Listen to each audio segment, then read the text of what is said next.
Bonsoir à tous et bienvenue dans Ça vous regarde. Au sommaire ce soir, un économiste qui décoiffe. Timothée Parric, votre livre « Ralentir ou périr » cartonne en librairie. Alors vous êtes convaincu que la décroissance est la seule réponse possible au dérèglement climatique, à la crise climatique. Vous allez nous expliquer pourquoi dans la seconde partie de l'émission. Dans notre grand débat ce soir, cette question, et si on passait tous à la semaine de 4 jours? L'essayer, c'est l'adopter, c'est en tout cas ce que disent la plupart des entreprises et des salariés qui l'ont expérimenté jusqu'à présent.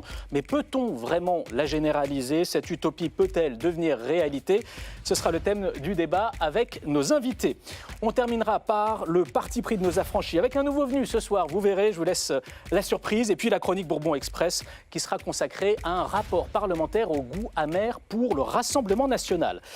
Voilà pour le sommaire. Vous êtes prêts? Prêts. Et bien c'est parti pour Ça vous regarde. Suivez-moi.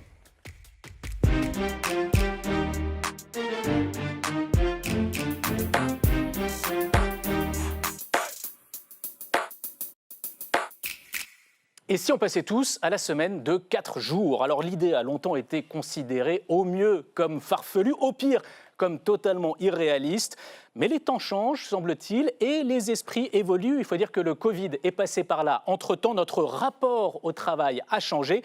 Alors le moment est-il enfin venu? Pour en débattre avec nous ce soir, j'accueille Danielle Simonet. Bonsoir. Bonsoir. Vous êtes députée de la France Insoumise de Paris. Une autre députée de Paris à nos côtés ce soir, Fanta Berete. Bonsoir, députée Renaissance. Vous avez travaillé dans le domaine des ressources humaines avant cette vie de député, si on peut dire.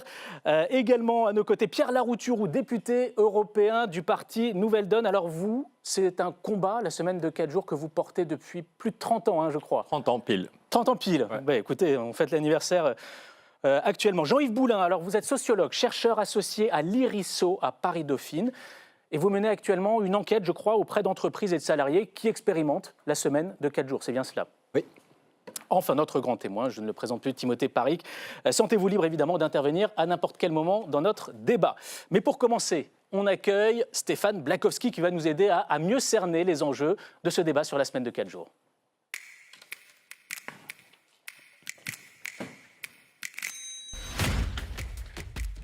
Bonsoir Stéphane. Clément, bonsoir à toutes et tous. Alors, je ne sais pas si vous vous souvenez, mais début février, Gabriel Attal avait tenté d'allumer un contre-feu dans l'opinion alors qu'on était en plein milieu du conflit des retraites. Donc, je vous laisse le rappel l'article. L'idée, c'est que puisqu'on va devoir travailler 2 ans de plus, et bien peut-être qu'on pourrait offrir de nouvelles qualités de confort au travail en passant à la semaine de 4 jours. Alors attention, c'était bien sûr une expérimentation. Donc, ça a notamment été testé à l'URSSAF de Picardie. Bon, voilà le résultat. Sur les 200 personnes à qui on a proposé donc de condenser leur temps de travail, 36 heures en 4 jours, il n'y en a que 3 qui ont accepté de travailler 9 heures par jour. Donc on appelle ça un flop, mais c'est à peu près ça. Hein. Donc évidemment, on est un peu en retard en France peut-être, mais en Europe, ça se développe, cette réflexion sur les 4 jours. Alors il y a plein de cas différents en fait. Hein. En Belgique, par exemple, la loi a été votée. Maintenant, n'importe quel salarié peut travailler 4 jours par semaine, demander ça, mais sans réduction du temps de travail, comme ce que proposait Gabriel Attal. En Angleterre, c'est pareil, réduction sur 4 jours, condensation sur 4 jours, sans réduction du temps de travail. Donc là, c'est une expérimentation. 60 entreprises ont testé ça et apparemment, 90% veulent continuer. Alors, semaine de 4 jours aussi en Espagne, mais attention. Là, c'est différent. Là, parce qu'il y a réduction du temps de travail, donc en 4 jours, mais on passe de 40 à 32 heures à salaire égal.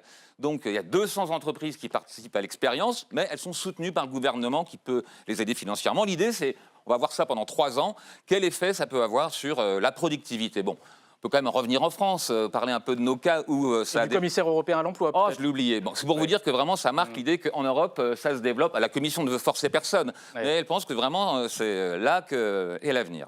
Et donc, revenons en France, puisque c'était ma préoccupation, avec quelques cas où ça a été testé, où ça marche plutôt bien, où si on réfléchit sur ce dossier, on lit un article, il y a forcément l'entreprise lyonnaise LDLC qui apparaît, une entreprise lyonnaise qui vend du matériel informatique. Le patron, vous voyez, lui, il est très content. Mais là, il est passé la semaine de 4 jours, avec réduction du temps de travail à 32 heures et salaire égal. Et pourtant, son entreprise continue de faire de bons résultats. C'est vrai que c'est une question qu'on se pose. Comment un patron accepterait de garder le même salaire pour travailler moins? Quels sont les avantages? Alors, il y a une société qui s'appelle Elmi qui vend de l'énergie verte, et qui a fait une enquête qui chiffre un peu les réactions de ses salariés qui sont passés donc, à la semaine de 32 heures sur 4 jours. Moins d'absence, moins de démissions, donc ça c'est le patron est content.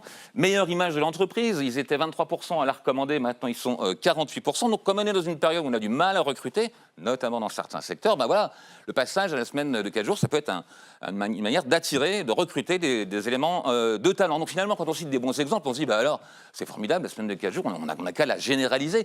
Donc on pose la question au patron des patrons, à Geoffroy Roux de Bézieux, donc déjà qu'il avait du mal à digérer les 35 heures, donc la semaine de 4 jours, moyen quoi. La semaine de 4 jours, je pense que c'est une illusion, malheureusement. Cela étant dit, rien n'empêche une entreprise aujourd'hui de faire la semaine de 4 jours. Donc il n'y a pas de négociation à mettre. La loi n'interdit pas, s'il y a un accord, de le faire. Alors, attention, on est parti pour le débat. Pour ou contre la semaine de 4 jours? Je vais vous laisser débattre. Juste avant, on laisse parler Laurent Berger. Je crois que ce serait une erreur d'en faire un débat un peu idéologique, comme on sait bien le faire dans notre pays, c'est-à-dire pour ou contre la semaine des 4 jours. Ça peut être très intéressant dans certaines entreprises, il faut le pousser, il faut le négocier. Dans d'autres, ce sera d'autres systèmes d'organisation du travail qu'il faudra mettre en place. Bon, bah voilà, Laurent Berger souhaite que le débat soit pas trop réducteur sur la semaine de 4 jours, mais on est sur LCP, parce qu'on a déjà vu des débats réducteurs sur LCP. Mais non, ça ne semble pas, Stéphane. Bon, merci beaucoup à vous, Stéphane Blakowski. On l'a bien compris avec cette chronique de Stéphane, hein, toutes les semaines de 4 jours ne se ressemblent pas. Alors, de quoi est-ce qu'on parle exactement? On va faire un petit tour de table. Hein, on commence par vous, Pierre Laroutourou. Elle ressemble à quoi, la semaine de 4 jours que vous défendez depuis 30 ans maintenant? C'est la vraie semaine de 4 jours, c'est-à-dire il n'y en a qu'une pour vous heures. Non, mais il y en a plein. Non, au contraire, mais on voit que si c'est 4 jours, 36 heures, ça fait un bide. On voit que quand on propose dans l'URSSAF de Picardie aux gens d'aller vers 4 jours, mais 36 heures, il y en a 3 ou 4 qui ont dit oui, parce qu'ils n'ont pas envie d'augmenter la durée quotidienne. Par contre, on voit qu'en Angleterre, en Espagne, en Allemagne, IG Metall dit ce qu'ils veulent, c'est les 32 heures sans baisse de salaire. Ce qu'a dit le commissaire européen, Nicolas Schmit, il parle des 4 jours, 32 heures. Il ne s'agit pas d'en faire une règle européenne, mais il dit si on veut faciliter les recrutements, si on veut créer des emplois, si on veut un meilleur équilibre de vie, un meilleur équilibre entre les hommes et les femmes, il faut aller vers les 4 jours, 32 heures. Et souvent, on dit que c'est moi qui ai lancé le débat en France il y a 30 ans. En fait, juste avant nous, il y avait Antoine Riboud, celui qui a vraiment lancé le débat. Patron de Danone. Le patron de Danone, c'était sur 5 colonnes dans le journal Le Monde, un des plus grands patrons, un vrai mec dynamique, qui avait créé une entreprise magnifique et qui dit il faut passer à 32 heures sans étape intermédiaire. Ça obligera toutes les entreprises à créer des emplois. Et c'est possible. Il y a déjà 400 entreprises en France qui l'ont mis en place. Si vous mangez un yaourt Maminova, tous les salariés de Maminova sont passés à 4 jours, 32 heures, sans baisse de salaire. Et l'idée ils ont créé 125 emplois. Et l'idée qu'on avait mise sur la table avec Antoine Riboud, avec Michel Rocard, c'est une idée très simple. Si l'entreprise passe à 4 jours, 32 heures et qu'elle crée vraiment des emplois, elle arrête de payer les cotisations chômage. C'est comme ça que Maminova, Fleury Michon ou plein d'autres ont passé ça tous les permet salariés à 32 de maintenir la productivité. Donc, les salaires ne baissent pas et le prix du yaourt ou le prix du jambon Fleury Michon n'a pas augmenté. On avait 2 contraintes, ne pas baisser les salaires pour ceux et celles qui sont là et ne pas augmenter la masse salariale. Sinon, vous n'allez plus acheter les yaourts Maminova, vous prendrez le concurrent. Et donc l'idée, c'est que c'est la CFDT qui avait donné cette idée. On peut utiliser autrement, on met des dizaines de milliards pour gérer les conséquences du chômage. On peut utiliser une partie de cet argent pour dire si vous créez des emplois, on vous met cet argent sur la table. Jean-Yves Boulin, dans la recherche que vous êtes en train de mener, quel est le modèle de semaine de 4 jours qui prédomine dans les entreprises qui ont fait ce choix? Est-ce que c'est réduction du temps de travail et maintien du salaire, ou est-ce que c'est maintien du temps de travail existant? En France ou à l'international? Je ne sais pas, décrivez-nous ce que vous avez vu. Non, alors, tout à l'heure, on a dit qu'au Royaume-Uni, c'était avec maintien de la même durée. En fait, non, sur les 60 entreprises qui ont été enquêtées, c'était vraiment le principe 180-100, c'est-à-dire on maintient la production à 100%, on baisse la durée du travail de 20%, donc c'est-à-dire les 80%, et on maintient le salaire à 100%. Alors en France, la situation est assez différenciée, quoi. Il y a des entreprises qui, effectivement... Vous savez, la semaine de 4 jours, ça existe depuis assez longtemps. En fait, ça existait avec Robien, effectivement. Ça a été un catalyseur, la loi Robien, entre autres, avec des accords défensifs ou offensifs. Aujourd'hui, on a des entreprises qui sont... Alors, il y a un effet de mode un peu qui joue, mais dans les entreprises qui passent, beaucoup sont sur le modèle 32 heures, c'est-à-dire de passer de 35 à 32. parce que c'est le plus attractif pour les salariés, hein, bien avec le cas d'URSSAF. Oui. Mais il y a des grandes entreprises qui ont dit, écoutez, si vous voulez travailler 4 jours, Accenture par exemple, mais avec la même durée du travail. Et du côté du patronat, on vient de l'entendre, c'est un patronat très innovant, on le voit. Du côté du gouvernement, actuellement, aujourd'hui, c'est vraiment non, quoi. C'est-à-dire... on va voir avec vous, justement, on Fanta. a parlé d'une utopie, etc. Quoi, voilà. Donc, c'est pas une utopie, parce que c'est quelque chose qui déroule aujourd'hui. Alors, en tous les cas, dans les entreprises... En fait, on a eu deux sons de cloche du côté du gouvernement. Elisabeth Borne, il y a un an, qui était vraiment pas favorable à l'idée, en tout cas, de généraliser cette mesure et qui disait que de toute façon, ça poserait des problèmes de pouvoir d'achat. Et puis Gabriel Attal, qui s'est montré plus ouvert, plus récemment, comme l'expliquait Stéphane Blakowski. Lui, il augmente la durée du travail. Alors, Fanta Berete. Il la maintient, il la maintient même à 36 heures. Donc, c'est des journées de 9 heures, quoi. Vous, député de la majorité, vous y croyez à la semaine de 4 jours avec réduction du temps de travail? Ça vous paraît possible, réalisable, souhaitable?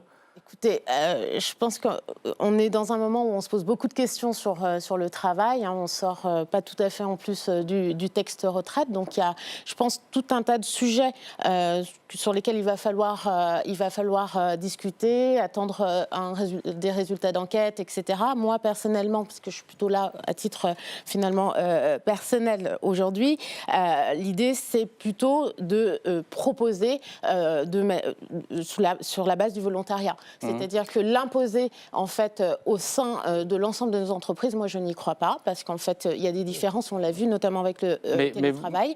Tous les postes n'étaient pas télétravaillables et je pense que toutes les activités ne peuvent pas s'organiser peut-être sur cette semaine-là, mais en tout cas aussi rapidement.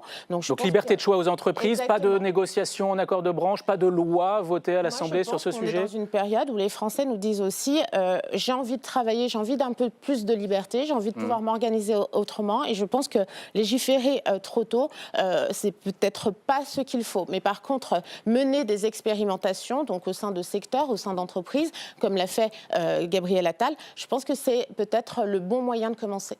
Daniel Simonet, alors vous êtes pour la semaine de 4 jours aux 32 heures, hein, si j'ai bien compris. En fait, la réduction du temps de travail, c'est un progrès social. Et la réduction du temps de travail, à la fois sur la vie, sur l'année, sur la semaine, sur la journée, c'est important. Donc, aller vers une semaine de 4 jours sans perte de salaire, hein, et où on fait 32 heures et pas 35, pour nous, c'est un vrai progrès social. Et ça a aussi des vertus pour le combat féministe, et ça répond aussi à des enjeux écologiques. D'ailleurs, dans l'exemple de la Grande-Bretagne que vous donnez, hein, qui est sur une semaine de 4 jours, on a vu que ça a eu des résultats en termes d'émancipation extrêmement importants, puisque vous faites baisser aussi la souffrance au travail, vous faites baisser l'absentéisme pour maladie, vous permettez finalement aux travailleuses et aux travailleurs de regagner la maîtrise d'une partie de leur temps, c'est-à-dire la question du temps libre. Et sur les conséquences écologiques, il y a une étude qui est extrêmement intéressante de l'association britannique Platform et qui indique que le passage à une semaine de 4 jours sans perte de salaire permettrait de diminuer l'empreinte carbone du Royaume-Uni de 127 millions de tonnes par an d'ici 2025. Ça veut dire une diminution de 21,3%. Vous y croyez, vous, Timothée Paric, économiste de l'écologie, à un impact positif de la semaine de 4 jours sur l'environnement? Oui, complètement, et même plus. C'est-à-dire que la réduction du temps de travail, si l'on doit s'engager dans une transition donc, de décroissance, on va voir la production se contracter, et donc c'est normal qu'on devrait voir une réduction du temps de travail. D'ailleurs, on pourrait faire le calcul inverse, c'est-à-dire qu'aujourd'hui, on pourrait calculer pour la France en partant d'une certaine intensité carbone maximale qu'on ne devrait pas dépasser, se poser la question, combien d'heures pouvons-nous nous permettre de travailler sans dépasser les limites planétaires ? Le travail deviendrait donc un luxe. Et si l'on fait ce calcul aujourd'hui dans les pays de l'OCDE, la moyenne d'heures de travail par semaine que l'on peut se permettre de travailler, c'est 5 heures. À partir de la 6e heure... Vous êtes pour la journée de travail par semaine, la demi-journée. Tout dépend de l'évolution de l'intensité. On peut regarder pour la Suède. La Suède est à 12 heures. Mais c'est vrai qu'il y a une véritable question d'empreinte écologique et se dire sur le très long terme, d'avoir cette grande discussion sur la durée du temps de travail, toujours en connexion avec la question des budgets écologiques limités. Bon, alors là, on est resté un peu dans la théorie en faisant ce petit tour de table. J'aimerais qu'on rentre dans le concret avec un exemple d'entreprise qui a fait ce choix de passer aux 4 jours. Qu'en pensent les salariés? Quels bénéfices les employeurs peuvent-ils en tirer? Pierre-Michael Carniel et Pierre Beretta se sont rendus chez MJ Conditionnement dans l'Aisne. Donc c'est une petite entreprise qui s'est lancée au mois d'octobre dernier dans la semaine de 4 jours sans réduction du temps de travail.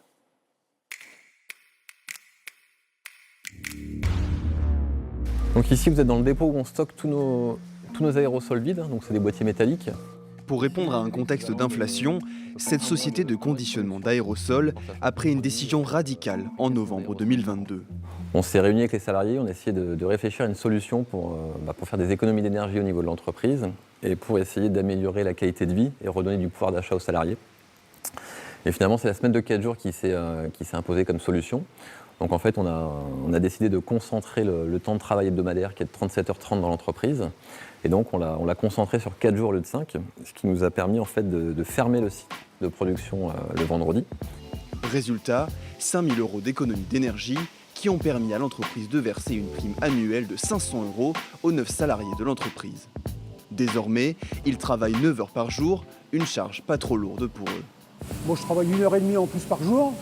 Franchement, quand vous êtes au travail, faire 1h30 en plus, c'est pas méchant. Je me lève une fois de moins le matin, la semaine. On fait des économies d'essence. Alors j'ai eu au moins une journée de plus pour me reposer, pour m'occuper de chez moi. Donc c'est qu'un avantage.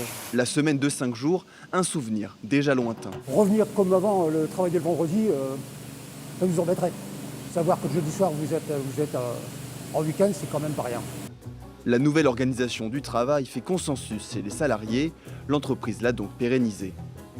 On s'est laissé une période de 3 mois pour tester cette organisation. Au bout de 3 mois, on a fait un petit bilan avec les salariés. 100% des salariés étaient convaincus par la nouvelle organisation. Et donc aujourd'hui, on l'a inscrit vraiment dans le fonctionnement de l'entreprise. Donc c'est quelque chose qui va perdurer normalement de nombreuses années. Cette entreprise pourrait faire école, car aujourd'hui en France, seulement 1% des entreprises ont adopté la semaine de travail de 4 jours. Jean-Yves Boulin, vous évoquiez tout à l'heure l'exemple de l'URSSAF où ça n'a pas marché, où très peu de salariés voulaient faire 9 heures par jour. Là, c'est un peu le contre-exemple. Tout le monde a l'air content de travailler 1h30 de plus par jour. C'est pas méchant, dit un salarié. Donc c'est aussi... Non, moi, je ne connais pas l'entreprise. Simplement, je voudrais savoir si c'est des hommes, par exemple, qui travaillent dans cette entreprise en majorité, ce qui semble être le cas. On a 2 hommes là, qui viennent de s'exprimer. La question de l'articulation vie au travail, vie hors travail, qui est un des éléments qu'on met en avant pour mettre en œuvre la semaine de 4 jours. Je veux dire, du côté des femmes, et à l'URSSAF, ça a bien été le problème, c'est non, quoi, ça ne marche pas. On ne peut pas aller chercher les enfants à l'école, on ne peut pas s'en occuper, rentrer le soir. Ce sont les explications qui ont été données par les salariés qui n'ont pas voulu faire ce choix. Voilà, moi je pense que la réflexion à avoir, c'est une réflexion sur le travail d'abord.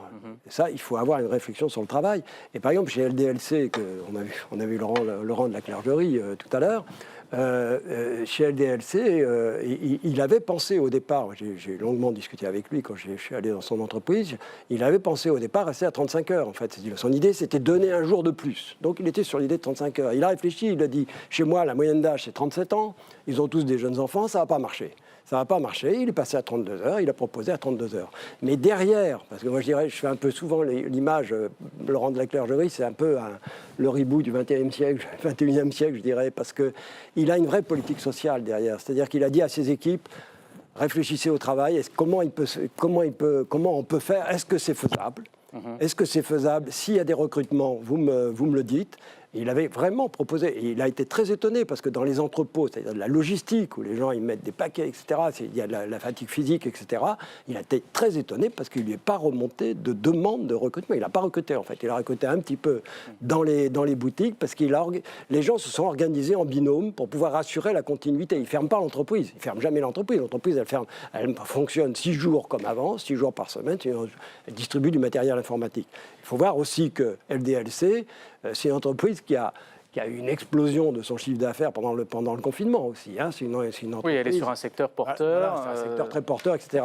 Et moi, c'est pour ça que je regarde la différence avec les expérimentations qui sont faites au Royaume-Uni ou aux USA, etc., par ma collègue Juliette Shore de Boston College. C'est qu'eux, ils suivent une expérimentation sur 6 mois.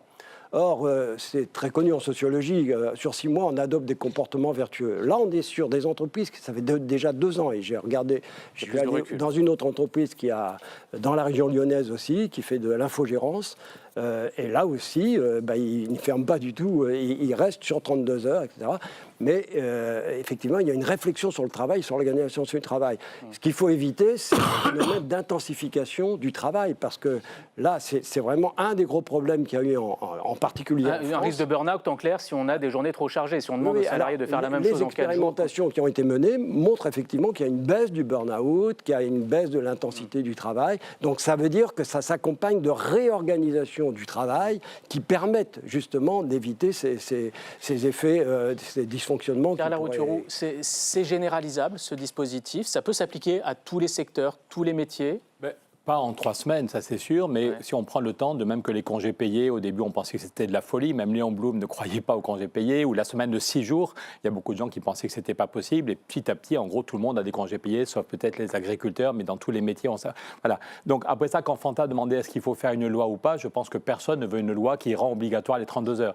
Par contre, si on veut éviter les burn-out, si on veut qu'il y ait des créations d'emplois possibles, on avait fait un livre pour expliquer ça avec Michel Rocard, et le patron de Flammarion était complètement convaincu, il voulait passer tout Flammarion à 32 heures. Il dit c'est pas possible parce que tu vas devoir créer des emplois et tu veux pas baisser les salaires. Donc sans doute ce qui est utile aujourd'hui, je parle aux députés, c'est la même chose que ce qu'on avait obtenu en 96. C'est une loi qui n'oblige rien, mais qui donne un outil en disant si vous, la loi de Robien, si vous salariés et patrons, vous voulez passer à 32 heures et vraiment 32 heures, non pas des journées plus longues, mais 32 heures avec des créations d'emplois. Il reste quand même plus de 4 millions d'inscrits à Pôle emploi, donc c'est quand même bien si on crée aussi quelques emplois. Eh bien, on vous met sur la table une exonération qui correspond au fait qu'il y aura moins de chômeurs à payer. Daniel Simonet, je vous vois sourire. Une loi qui offre un cadre sans imposer les choses. En fait, le problème, c'est toujours d'aborder la question par les exonérations de cotisations patronales.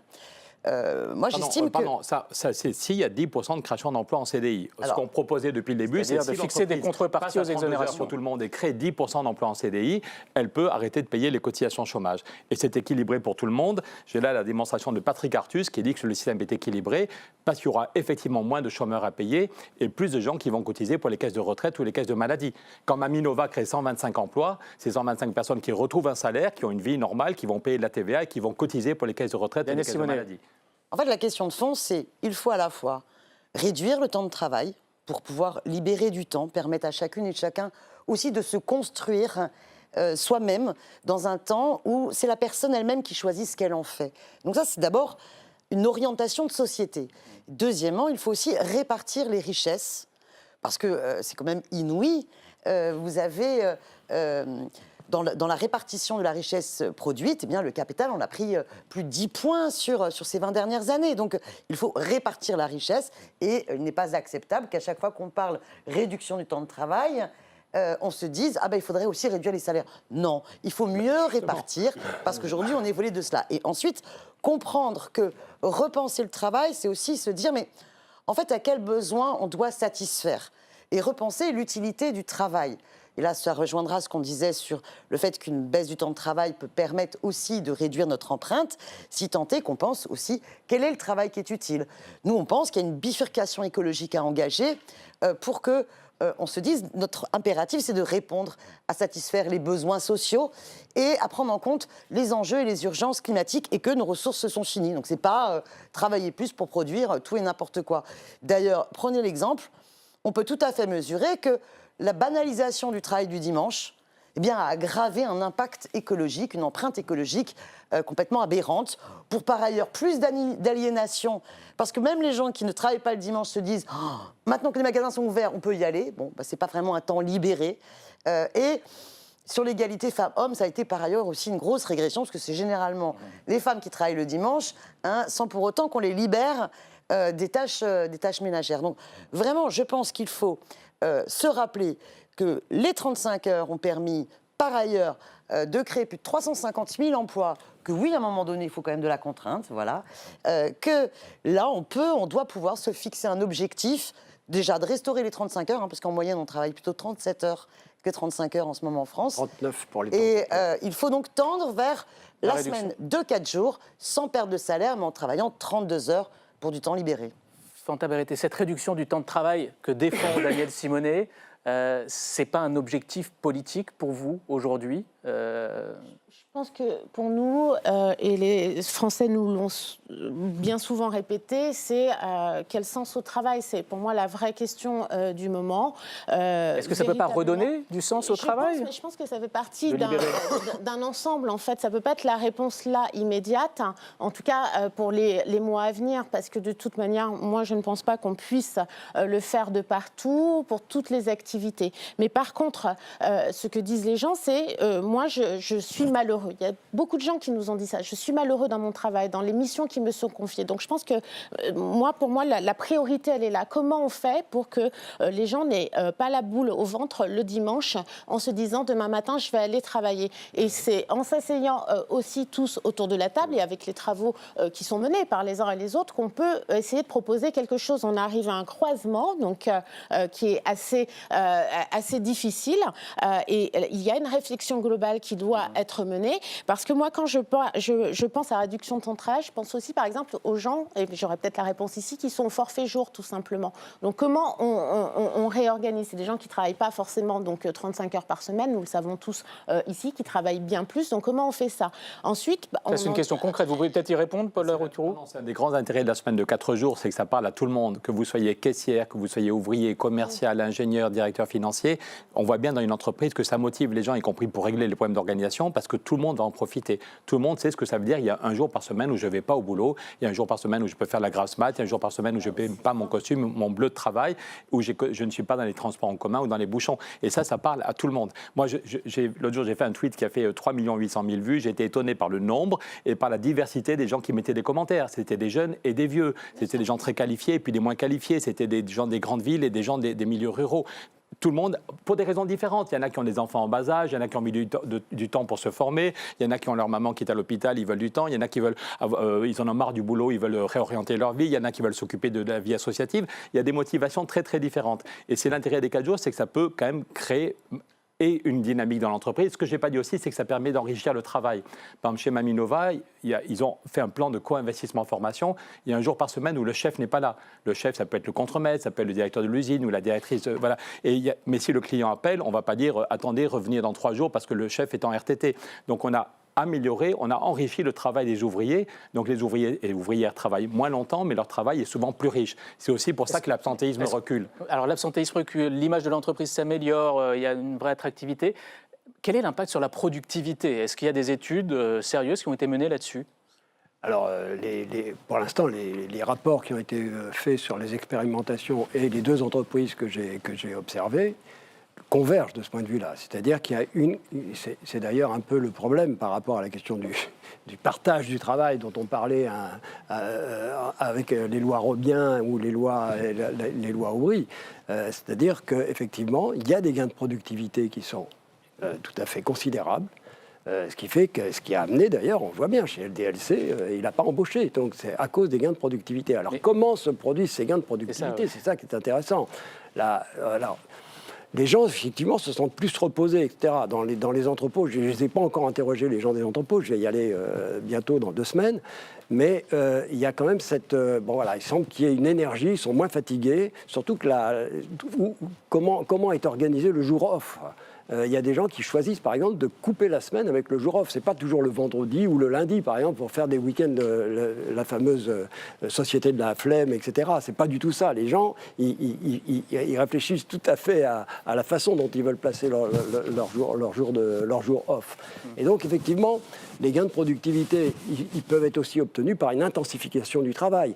Là, c'est autre chose. C'est-à-dire la baisse. Là, du coup, quel est votre regard à vous? La baisse des pauses, la réduction de la pause déjeuner, par exemple. Quel est votre regard à vous, Timothée Paric, sur ces chiffres, cette analyse-là? En tant qu'économiste écologique, moi, je fais très attention, dès qu'on parle de gains de productivité, aussi de comparer avec 2 autres familles de gains, les gains de convivialité, par exemple au sens du travail, donc à la qualité, à l'organisation du travail, et bien sûr les gains de soutenabilité. Parce que quand on parle de productivité, on ne regarde qu'une chose, on regarde les choses qui sont produites, et surtout les choses qui sont produites que l'on peut vendre donc dans cette économie monétaire que l'on mesure avec le PIB, qui ne prend pas en compte la diversité de toutes les choses, par exemple, que l'on fait quand on n'est pas au travail. Donc une baisse de la productivité, si ça se solde, par exemple, si on parle agriculture, on sort d'un modèle d'agriculture industrielle et on va perdre en productivité horaire, mais on va gagner en convivialité, en soutenabilité, parce qu'on va passer vers un modèle agroécologique permaculturel, où là, qui aura un moindre impact sur les écosystèmes. On peut voir ça comme un progrès, même si la productivité horaire baisse. Et d'ailleurs, aujourd'hui, si on veut sortir des énergies fossiles et avoir des modes, ce qu'on appelle les low-tech, on va voir la productivité horaire baisser. Et derrière ça, il y a une véritable question. C'est-à-dire que si on revient dans les années 60, les années 60, c'était le dernier moment où l'empreinte écologique de la France était à peu près égale à sa biocapacité. Depuis, on est en déficit. Depuis 1960, la productivité horaire macroéconomique a été multipliée par 2,7. On a choisi de traduire ces gains de productivité par plus de production. Si on avait choisi, au lieu de plus produire, de maintenir la production, mais de traduire ces gains de productivité par une réduction de temps de travail, aujourd'hui, on serait à la semaine de 16 heures. Donc là aussi, derrière cette question du travail, il y a une véritable question de quoi avons-nous vraiment besoin ? Est-ce qu'il n'y a pas certaines formes de travail qu'on peut tout simplement simplifier et juste... C'est-à-dire que la production à tout prix ne répond pas forcément à des besoins, à vos yeux. C'est ça l'idée. L'économie telle qu'elle est aujourd'hui a perdu de vue les besoins, la question des besoins. Complètement, surtout quand on vient définir le travail dans une catégorie assez abstraite de l'emploi salarié. Tout emploi salarié ne se vaut pas et le travail n'existe pas juste pour que des personnes puissent avoir un revenu et un pouvoir d'achat. Le travail, c'est l'activité humaine, donc là il va falloir l'ouvrir et insérer cette activité humaine dans l'activité des écosystèmes. Pierre Larouturou, juste sur, on parlait souvent de la fracture qui existe entre ceux qui peuvent télétravailler et ceux qui ne peuvent pas. Est-ce que la semaine de 4 jours peut aussi être une réponse pour résorber un peu cette fracture parce qu'elle peut s'appliquer par exemple aux ouvriers, au personnel soignant, à tous ces métiers qui impliquent d'être présents? La réponse est oui, et je crois qu'elle s'applique déjà, quand j'ai dit avec la loi de Romian, on a 400 entreprises, on a de toutes les tailles, de tous les métiers. J'ai parlé des grandes entreprises comme Fleury-Michon ou Maminova, mais si vous allez dans mon coin des Pyrénées, vous achetez une chocolatine, ceux qui font le contrôle bactériologique, c'est une PME qui est aussi passée à 4 jours. Ceux qui font l'insémination porcine pour le jambon de Bayonne, c'est moins appétissant, mais sont aussi passés à 4 jours. À Bordeaux, c'est une entreprise de charpente métallique, dans les Alpes, c'est une entreprise de logiciels, ailleurs, c'est une agence de publicité. Au début, c'était un peu compliqué, parce que c'était un peu le bazar pendant 3 mois, et puis ils ont posé des règles en disant le mardi et le jeudi, tout le monde doit être là. On fait des réunions plus efficaces. On garde de la convivialité, mais on fait des réunions moins longues, on arrive à l'heure. Voilà. Donc on voit comment on a des entreprises dans tous les secteurs d'activité, un cabinet d'avocats, enfin, toutes les tailles. Et donc je crois que c'est possible, ça n'est pas possible en claquant dans les doigts. Parfois aussi, on fait des groupements d'employeurs. Dans mon coin des Pyrénées, il y a 2 entreprises qui avaient des saisonnalités différentes. Au lieu d'avoir des petits boulots pendant 3 mois, on s'est dit on se met ensemble et on fait des CDI pour que les gens aient un vrai boulot. Ils vont travailler plus ici pendant 6 mois. Et voilà. Donc c'est tout à fait possible. La question est, est-ce qu'on relance les 35 heures avaient tué le débat, parlons clairement. En même temps, les 35 heures avaient créé 350 000 emplois, mais c'était un vrai bazar, pour être poli, les 35 heures à l'hôpital, parce que le ministère n'avait pas voulu ouvrir les écoles d'infirmières, donc c'est ce qui était scandaleux. Donc les 35 heures ont tué le débat, et maintenant on voit comment le débat revient dans tous les pays d'Europe. Donc il faut qu'on ait un vrai débat, et je continue à penser, puisqu'on a 2 députés nationaux ici, qu'une loi qui permet aux entreprises de le faire dans de bonnes conditions avec une exonération. On a tous les calculs pour dire que c'est efficace pour les finances publiques. Ce serait tout à fait utile de donner cet outil pour la négociation. Daniel Simonet. Moi, je pense qu'il faut aussi vraiment se réapproprier ce débat sur ce que nous faisons du temps libre. On a essayé de le porter dans la bataille contre la retraite à 64 ans, parce que nous faire travailler 2 ans de plus et nous faire perdre les 2 meilleures années de retraite où on est en bonne santé, ça a un impact sur le temps libre. Ça veut dire plein de élus locaux en moins, de maires en moins, parce que c'est souvent, à un moment donné, dans plein de petits villages, des retraités qui, sur leur temps libre, du coup, se réalisent autrement dans l'intérêt général. C'est aussi beaucoup de militants associatifs bénévoles en moins. C'est aussi tout le travail qu'on fait de s'occuper des enfants ou de s'occuper de ses aînés. Et ça échappe à tout le débat sur la productivité, hein, évidemment, parce que ça n'est pas du temps exploité par la logique capitaliste. Or, c'est du temps librement choisi, très utile en termes d'émancipation collective. Très vite, donc, Fanta Berete. du temps, c'est cette richesse-là. À Daniel Simonet sur ce point. Alors, Et la mise en perspective avec la réforme des retraites. Simplement, il y a toute une discussion au travers de l'IA et de l'impact sur nos métiers et sur le fait que sur certains métiers, en fait, l'IA va libérer en fait du temps. Et là où je pense que nous devons discuter aussi, là, bien entendu, avec les branches, c'est ce temps libéré, en fait, sur certaines tâches. Qu'est-ce qu'on en fait? Donc oui, effectivement, il y a des réflexions, je pense, que nous devons mener sur comment ne pas rajouter dessus, faire en sorte de garder les gens en entreprise pour faire quoi. Donc voilà, c'est toutes ces questions-là. Je pense que ça dépasse un petit peu la semaine de 4 jours. Je pense qu'il y a vraiment une réflexion à mener et ce que vous disiez plus global sur le rapport au travail. Exactement, tout à fait. Très bien. En prenant en compte ce que Timothée disait tout à l'heure, bien entendu. Merci beaucoup. C'est terminé. Je suis désolé. Plus d'infos, ou ceux qui veulent qu'il y ait une loi qui leur permette de passer à 32 heures, vous allez sur le site semaine-de-4jours.fr. Non, mais pardon. Il y a petit coup de pub. Il y a plein de gens qui se posent des questions. L'émission est intéressante, mais elle ne répond pas à tout. Ouais. Semaine-de-4jours.fr, y compris pour demander aux députés qu'il y ait une loi qui permette de passer à 32 heures sans baisse de salaire. Avec des créations Le message est passé. Merci à vous.